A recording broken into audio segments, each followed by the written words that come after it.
Assalamualaikum warahmatullahi wabarakatuh. Alhamdulillahirrabbilalamin wabihi nasta'in wa ala umuri dunya waddin. Wassalatu wassalamu ala asyrafil anbiya'i wal mursalin wa ala alihi wa sahbihi ajma'in. Baik, di sini kami akan menyelesaikan tugas dari Ibu Nuraina SPD MPD tentang semangat dan karakter unggul Malikus Saleh. Sebelumnya, perkenalkan nama saya Indah Safira dengan NIM 2407122. Di sini saya bertugas sebagai moderator pada presentasi kali ini. Tentunya saya tidak sendiri karena saya ditemani oleh rekan-rekan saya. Baik, yang pertama adalah keberanian menerima perubahan yang akan dijelaskan oleh Rismaya. Kepada Rismaya, saya persilahkan. Perkenalkan, nama saya Rizmaya dengan NIM 2407110. Dan saya ucapkan terima kasih kepada moderator yang telah mengizinkan saya untuk menjelaskan sedikit materi tentang keberanian menerima perubahan. Malikus Saleh menunjukkan keberanian menerima perubahan dengan membuka diri terhadap pengaruh Islam dan budaya baru di Aceh. Ia berani mengambil resiko untuk memperkenalkan nilai-nilai dan tradisi baru.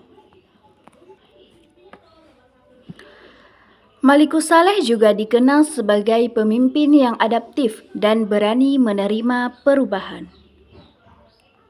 Yaitu adalah ada peran mahasiswa dalam kepemimpinan kampus atau masyarakat. Contohnya, agen perubahan. Mahasiswa dapat menjadi agen perubahan dalam kampus atau masyarakat dengan memperjuangkan isu-isu sosial dan lingkungan. Mahasiswa dapat mewarisi semangat ini dengan menerima perubahan dengan terbuka. Yaitu mahasiswa dapat menerima perubahan dengan terbuka dan berani mengambil resiko untuk mencoba hal-hal baru. Yang kedua juga ada pengembangan kemampuan adaptasi. Mahasiswa juga dapat mengembangkan kemampuan adaptasinya untuk menghadapi perubahan yang cepat dan kompleks. Sekian dari saya kembalikan ke Baik, selanjutnya kepemimpinan religius yang akan dijelaskan oleh Umi Tanjung. Kepada Umi Tanjung, saya persilahkan. Assalamualaikum warahmatullahi wabarakatuh.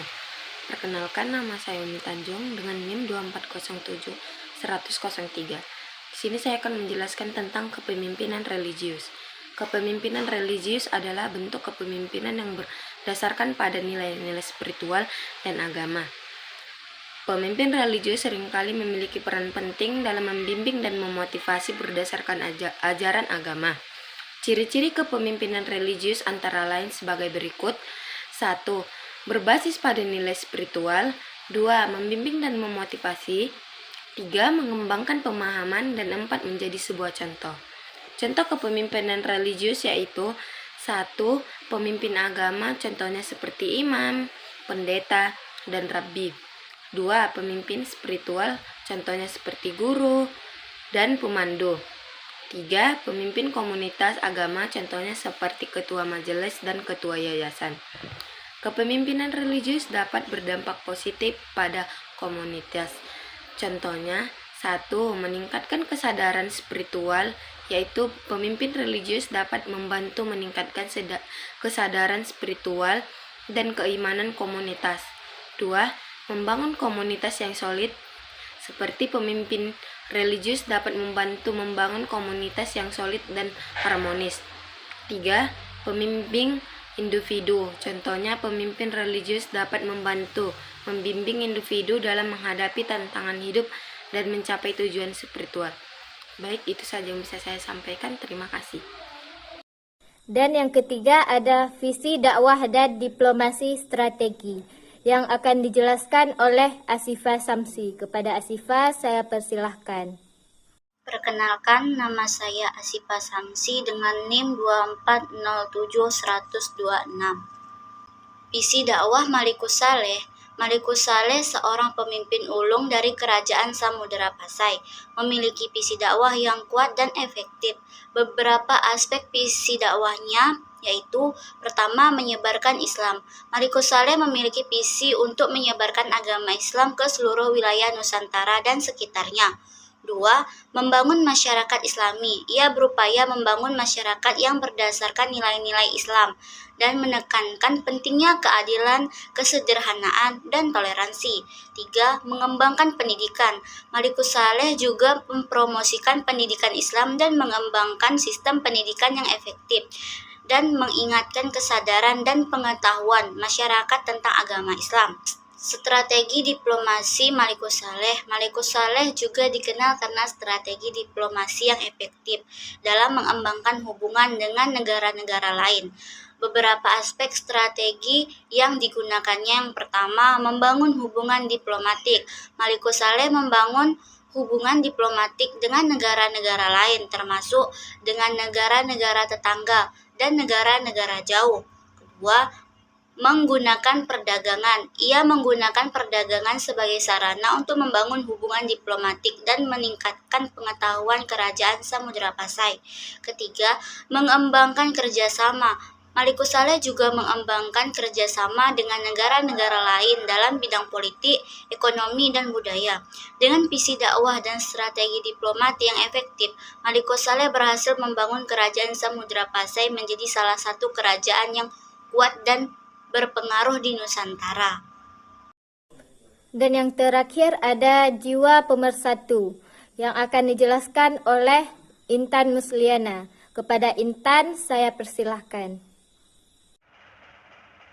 Jiwa pemersatu.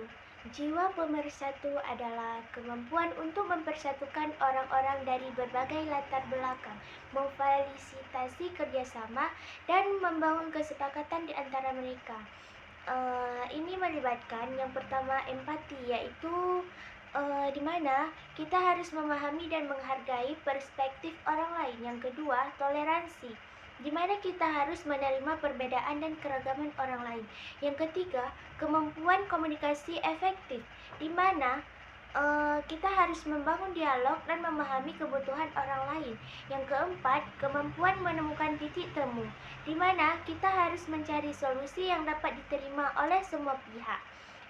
Dengan adanya jiwa pemersatu, seseorang dapat membangun kerjasama dan kolaborasi yang efektif, menciptakan harmoni dan stabilitas dalam masyarakat, dan meningkatkan kesadaran dan partisipasi masyarakat dengan menyelesaikan konflik dan membangun kesepakatan. Jiwa pemersatu ini sangat penting dalam kepemimpinan, pembangunan masyarakat, dan hubungan interpersonal. Cukup sekian yang dapat kami sampaikan. Jika ada kesalahan, kami mohon maaf. Assalamualaikum warahmatullahi wabarakatuh.